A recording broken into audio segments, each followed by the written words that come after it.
سیام سے ایک دن قبل اور عید کے دن ہم ایک جیسے ہوتے ہیں. جہاں ہم رمضان سے ایک دن پہلے کھڑے تھے، عید کے دن بھی ہم وہیں کھڑے ہوتے ہیں.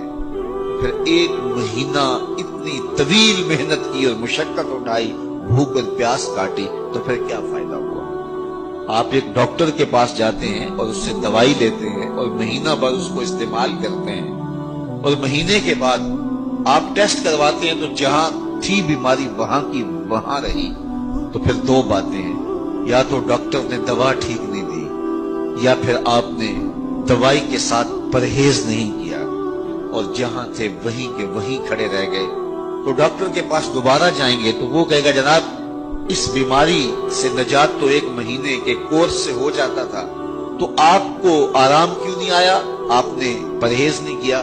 تو آپ اس کو کہیں گے جناب ہم دوبارہ مجھے ایک کورس اور کروا دیں، لیکن پرہیز میں نے پھر بھی نہیں کرنا. تو ڈاکٹر کہے گا کہ نہیں جناب چھٹی کرو. اگر دوائی لینی ہے تو اس کے ساتھ جو احتیاطی تدابیر میں بتاؤں گا ان کو اختیار کرنا ہوگا. لیکن اگر کوئی شخص پھر دوسرا مہینہ کھاتا ہے اور احتیاطی تدابیر اختیار نہیں کرتا اور پھر ڈاکٹر کے پاس جا کہتا جناب آرام نہیں آیا، تو ڈاکٹر پھر اس کو کہے چلو دوبارہ لے لو، تو وہ تیسرے مہینے بھی کھائے، چوتھے مہینے بھی کھائے، ساری زندگی بھی کھاتا رہے. احتیاطی تدابیر نہیں کرے گا تو جہاں صحت تھی وہیں کی وہیں رہے گی. ماہ سیام آیا، پورا مہینہ دوائی لی، اور عید کے دن جب ٹیسٹ کروایا تو جہاں تھے وہیں کھڑے تھے. یا تو پھر دوائی ٹھیک نہیں ہے، میرے رب کی دوائی کس طرح ٹھیک نہیں ہو سکتی؟ جب اس نے کہا ہے لعلکم تتقون، تم روزے رکھو میں ضمانت دیتا ہوں تمہیں تقوی ملے گا، تو پھر تقوی نہیں ملا ہے تو پھر ہم نے روزے کی احتیاطی تدابیر کو اختیار نہیں کیا ہے اور اتنی طویل مسافت کاٹی ہے، مشقت کاٹی ہے، بھوک کاٹی ہے، پیاس کاٹی ہے. لیکن اگلے سال ہم پھر آئے تو ہم پھر اسی طرح وہ مشقت کاٹنے لگے اور احتیاطی تدابیر ہم نے پھر اختیار نہیں کی. تو صاحبو، یہ ماہ سیام زندگی میں ایک بات پھر آیا ہے، اس کو احتیاطی تدابیر کے ساتھ گزارو. من لم یدع قول الزور والعمل به فلیس للہ حاجۃ فی ان یدع طعامہ وشرابہ. کہا جو جھوٹ اور جھوٹے امور اور کام نہیں چھوڑتا اس کے بھوکا اور پیاسا رہنے کی کوئی ضرورت رب کو نہیں ہے.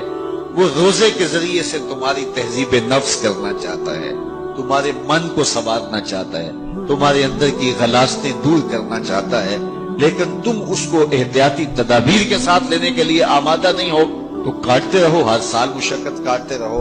40 سال 45 سال 50 سال ہو گئے روزے رکھتے. ہر سال یہ ہوتا ہے کہ 29 شعبان کو جہاں کھڑے ہوتے ہیں 1 شوال کو بھی وہی کھڑے ہوتے ہیں. تو پھر کیا فائدہ اتنی مشقت اٹھانے کا؟ تو ماہ سیام زندگی میں ہمیں ایک بار ملا ہے، ایک بار ذرا اس کو احتیاطی تدابیر کے ساتھ گزار کے دیکھیے تو آپ دیکھیں گے کہ یہ روزہ کس طرح من کے اندر روشنیاں ڈال دیتا ہے اور کس قدر تقوی کا نور نصیب ہوتا ہے. تو زندگی میں اس ماہ نور، ماہ سیام رمضان المبارک کو پوری احتیاط کے ساتھ، پورے حزم کے ساتھ، اور جو بتائے گئے اصول و ضوابط ہے ان کے ساتھ گزاریے. آنکھوں پہ بھی پہرا بٹھائیے، خیالوں پہ بھی پہرا بٹھائیے، سوچوں کو بھی آوارہ نہ ہونے دیجیے، رزق بھی پاک لیجیے، اور زبان پر بھی کوئی ایسا جملہ نہ آنے پائے جو رب کی ناراضگی کا سبب ہو. خیال بھی نہ بھٹکے، نظر بھی نہ بہکے، اور ایک ایک عمل زندگی کا خوبصورت ہو، منظم ہو، مرتب ہو، اور ادھر 30 روزوں کی بھوک ہو. اور پھر نتیجہ کیا ہوگا؟ میرے رب نے وعدہ دیا ہے لعلکم تتقون، تمہیں تقوی کا نور نصیب ہو جائے. تمہاری زندگی ایک عجیب کیفیت میں ڈھل جائے گی اگر تم روزے کو اس کی حقیقی